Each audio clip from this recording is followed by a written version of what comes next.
To calculate the variance, we take every data point, see how far they are from the mean, square these distances, and then average those. If an average means that you divide by the number of numbers, then in the formula for the sample variance, why the heck do we divide by n-1 instead of by n? This is a question that confuses statistics students everywhere. My hope for this video is not just to answer the question, but to give a really satisfying explanation for why the n-1 is necessary based on the underlying geometry of statistics.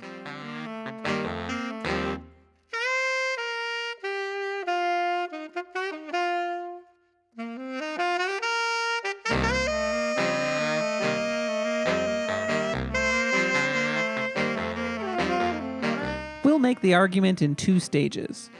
First, we'll learn why this triangle here turns out to be a right triangle. Then, we'll learn how that triangle helps us explain the n-1 in the sample variance.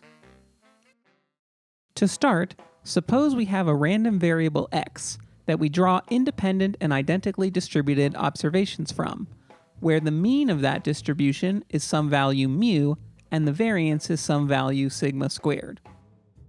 Here's the overarching question we're going to ask. If we didn't know what the mean and variance of the underlying distribution were, how could we figure them out using only the data that we actually observe? In other words, how can we estimate these parameters?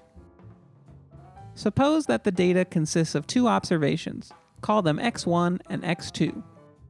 The key to this visual understanding comes from representing this data geometrically as a random vector in 2D space, a concept we introduced in the previous chapter. We'll also take the true mu and put it as the components of a vector to give us this expected value vector here. Now, the problem, of course, is that we don't know the actual mu, so we don't really know where this vector is. What we'd like, though, is some strategy to come up with an estimate for mu. Geometrically, to estimate mu means to draw some other vector also on this line, which I'll call mu hat, and use that as our best guess. But there are infinite choices. Which should we pick? What criteria could we use to narrow it down?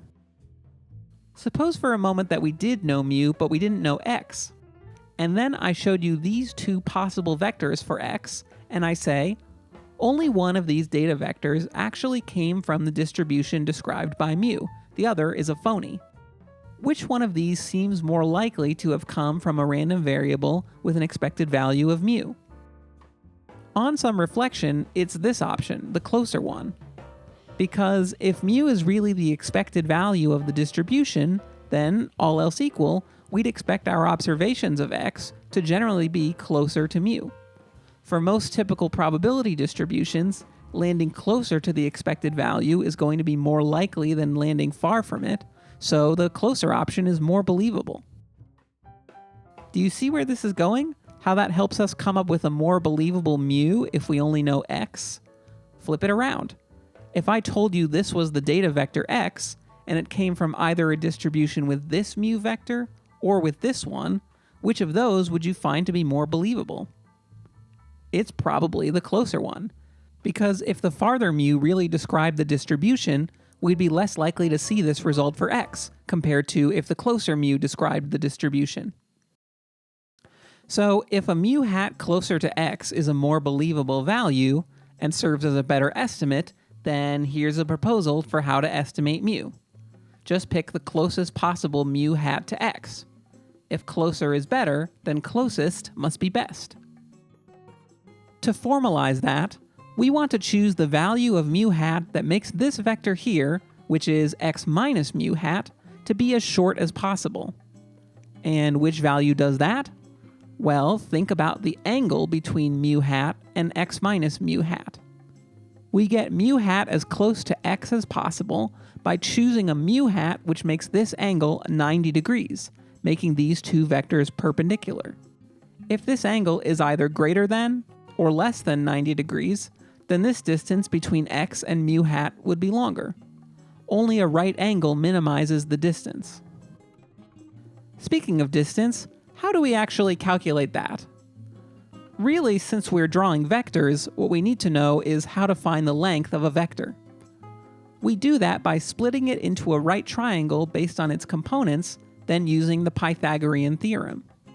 For example, if we want the length of the data vector x, we can draw this right triangle, and since our sides here are x1 and x2, the length of x would be the square root of x1 squared plus x2 squared. Okay, it turns out that this square root makes what we're going to do a lot more complicated. So, to get at the rough notion of length, but avoid the pesky square root, instead of working directly with lengths, we'll focus on squared lengths. This might seem a little out of left field, but the squared length is closely related enough to still tell us what we'll want to know while saving us a lot of trouble. So just roll with it. Last point here, the Pythagorean theorem works the same way in more than 2 dimensions, as a sum of squared components. And so to help when n is greater than 2, we can generalize this by just writing a sum over n. Back to mu hat. Our plan here is to choose a mu hat that minimizes the length of the x minus mu hat vector. And because we're working with square distance instead of distance directly, we'll focus on minimizing the squared length. If you've heard the term least squares before, this is exactly where it comes from. What we're doing right now is finding the least squares estimate for mu. Anyway, we want this to be a right angle, which scores us a right triangle, which means we can use the Pythagorean theorem, giving us that the squared length of our mu hat vector plus the squared length of this x minus mu hat vector must equal the squared length of x. Now let's expand each of these as the sum of squared components. We already saw the squared length of x. The mu hat vector just has mu hat for every component, and the components of the x minus mu hat vector are each data point minus mu hat. Now we'll just do some boring algebra to solve for mu hat. We'll expand this square, combine terms and rearrange, pull the constants out of the sum, cancel common factors, and finally we have our solution. The right side is the sum divided by the count of the observations, which is just the sample mean, x bar. To recap all that, we wanted a way to estimate mu if we don't know it, and we decided that our best strategy for choosing an estimate would be least squares, i.e. we choose the estimate that'll be closest to x. All the algebra later, and it turns out that the choice for estimate which minimizes this distance is none other than what we normally call the sample mean, x bar. It's not so surprising that the sample mean is a good estimator for the population mean. But what we've gained geometrically is that when we use x bar here, this triangle becomes a right triangle. We've also learned something about x minus x bar, which in the previous chapter we called the residual vector. We've discovered from doing least squares that this residual vector is the shortest path you can draw between x and the line with the mean vectors. Although I've been drawing the case with only 2 observations for x, everything we showed is true if we have more than that, putting us in higher dimensions.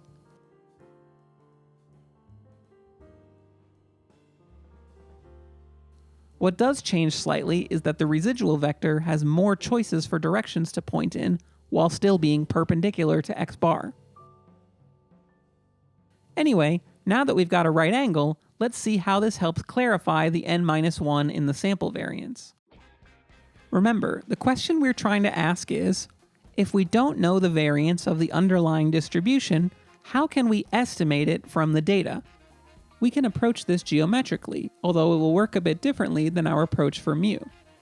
Suppose for a moment that we do know sigma squared, and we know it to be quite small. And then I show you these 2 x vectors. Which would you be more willing to believe came from a distribution with a small value for sigma squared? It's the closer one. If the distribution has a small variance, then, all else equal, we'd expect to find x closer to mu, and it would be unlikely to find it so far away. Therefore, if we do happen to find x far from mu, and we're trying to guess whether the variance is large or small, what should we conclude? We should probably conclude that the variance is large, because that would make seeing this x more likely. So distance seems important here. The farther we find x from mu, the larger we feel comfortable saying sigma squared is.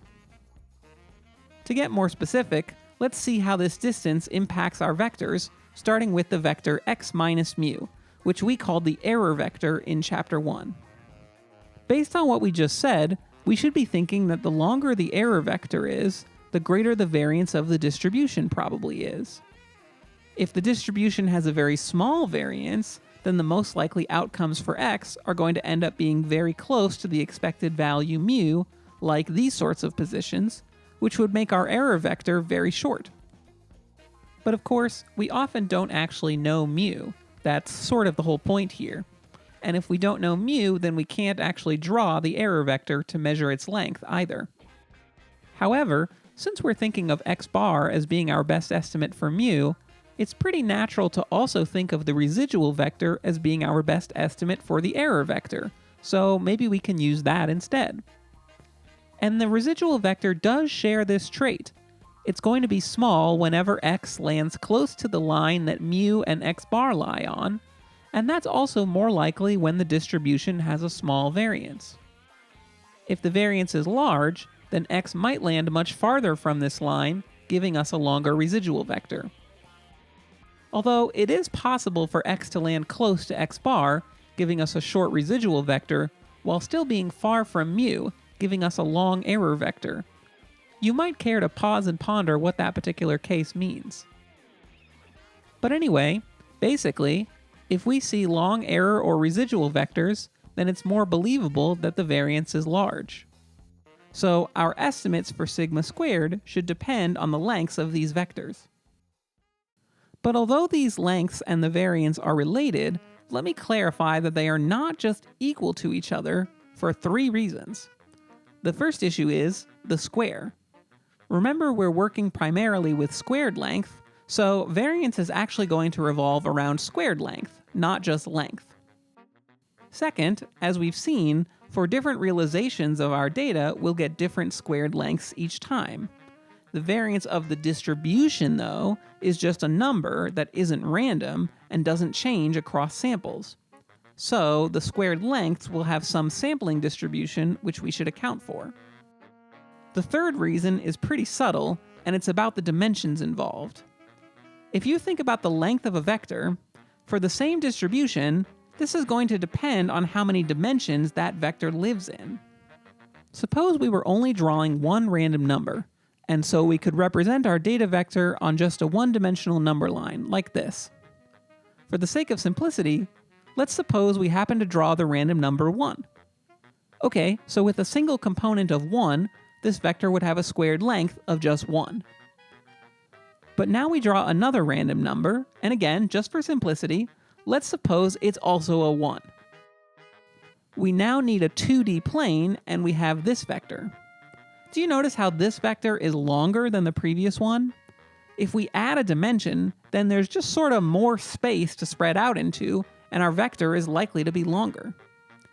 More specifically, by Pythagoras, with 2 sides that each have length 1, this vector will have a squared length of 2. The same thing is going to happen again if we add a third observation, bringing us to the third dimension. Let's again suppose the third random number also turns out to be a 1, and so we end up at this point. Yet again, our vector has gotten longer on account of the fact that it can stretch out farther in 3D space than in 2D.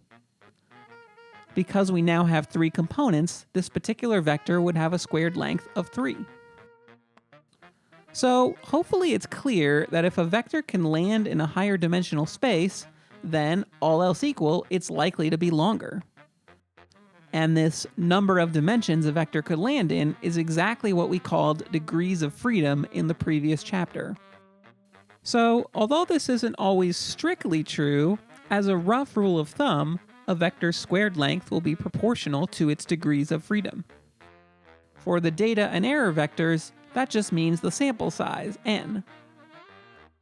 But back to the variance, variance doesn't do that. The variance shouldn't depend on how many random numbers we draw. Variance measures how spread out our values are, and they don't spread out more just because we draw more of them, so the variance should not be increasing just because the sample size increases. So, variance doesn't represent the total squared length. Instead, it corresponds to the average squared length, averaged over the number of dimensions. That average should counteract this effect. Back to our diagram, we're going to focus on this triangle here. That's made up of the error vector, the residual vector, and for the last side, we can define a vector that is the sample mean minus the population mean, x bar minus mu. This last vector doesn't have a standard name that I'm aware of, but I'll refer to it as the mean deviation vector. Since we now know that the residual vector is perpendicular to the mean vectors, that tells us that both of these triangles are right triangles. Let's preview the rest of the argument. What we're looking for is some statistic we can calculate from the data that, on average, should give us the true value of the parameter we want to estimate. A statistic that has this property is called an unbiased estimator. To try to find an unbiased estimator for sigma squared, we'll take each of these vectors, and we'll consider its squared length, and then take the expected value of that. We'll show that these will each be proportional to the variance of the underlying distribution. This makes sense based on what we saw earlier, and it's good, because then we can use these squared lengths to estimate the variance. Unfortunately though, the results will also depend on the number of dimensions each vector can land in, its degrees of freedom, which also fits what we saw earlier. Since our overall goal here is to find the variance, if we want unbiased estimators of the variance from these squared lengths, we'll have to correct for that by dividing out their degrees of freedom. We learned in the previous video that while the error vector is free to land in any of our n dimensions, giving it n degrees of freedom, the residual vector is limited to only land in n-1 dimensions. We discovered that's because the residuals are defined such that they always add to 0, because by construction, the sample mean is right in the middle of the data. What we now know is that a vector that can land in more dimensions will tend to be longer, and so we conclude that the residual vector, with its fewer dimensions, will be shorter than the error vector. Actually, since we know we have a right triangle, there's an even easier way to understand this, which is to notice that the error vector is the hypotenuse of this triangle, but the residual vector is only a regular side, so it'll always be shorter. In fact, we already saw that we're deliberately using x bar exactly because that makes the residual vector as short as possible. That's what least squares was all about. This difference between the error vector and the residual vector is where the n-1 comes from. Dividing by n would work fine for the error vector, but we don't actually know the error vector. Instead, we're effectively estimating the error vector using the residual vector. But since the residual vector is shorter than the error vector, the same approach of dividing by n would give us a result that's systematically too small, a biased estimator. We correct for that by dividing by a slightly smaller number, n-1, which cancels this out for us, getting back to being unbiased. And it's the squared length of the residual vector per degree of freedom that is exactly what we usually call the sample variance, labeled s squared. Dividing by n-1 instead of by n gets called Bessel's correction. Okay, let's fill in the math. We'll start with the error vector. The components of the error vector are just the individual errors, so expanding the squared length just gives us this sum. Then, because the expected value is linear, we can swap the order of these operations. This expectation is the definition of the variance. The sum then just gives us n copies of sigma squared. So like we said, the expected squared length of the error vector is proportional both to the variance of the distribution and the number of observations. If we substitute the components back in, you might notice that if we were to calculate the variance using the true mean mu instead of our estimate x bar, then we would want to divide by n to get an unbiased estimator. The problem though is that in the real world we don't usually know mu, so we can't actually do this. So on to the next side of the triangle. To get the squared length of the mean deviation vector, let's also substitute in the sum of its squared components, and then swap the sum and expectation. Mu is the expected value of x bar, so the term inside the sum is the expected value of the squared difference between a random variable and its own expectation. That's the definition of variance, so we're looking at the variance of x bar. The variance of x bar equals sigma squared over n. You might recall that from the central limit theorem, although this result doesn't depend on that theorem. Anyway, the sum gives us n copies of this, which cancels out the n in the denominator. So we're seeing that the squared length of the mean deviation vector is itself an unbiased estimator for the population variance, and we infer that this vector only has one degree of freedom. But once again, we don't usually know mu, so we can't use it. Back to the triangle. Having now computed the other two sides, the residual vector gets to be nice and easy. Because we know it's a right triangle, we can use the Pythagorean theorem again. Taking the expected value of all this, and then substituting our previous results, we get that the expected value of the squared length of the residual vector is n-1 times sigma squared. And if we substitute in for the components of the residual vector into the squared length, we recover exactly the textbook formula for the sample variance. We've now learned that the n-1 makes this an unbiased estimator for sigma squared. So to recap, our goal has been to estimate the population mean and variance of an underlying distribution using only the data. For the mean, we decided that a closer estimate is better, and we showed that the closest possible estimate, the least squares estimate, is just the sample mean.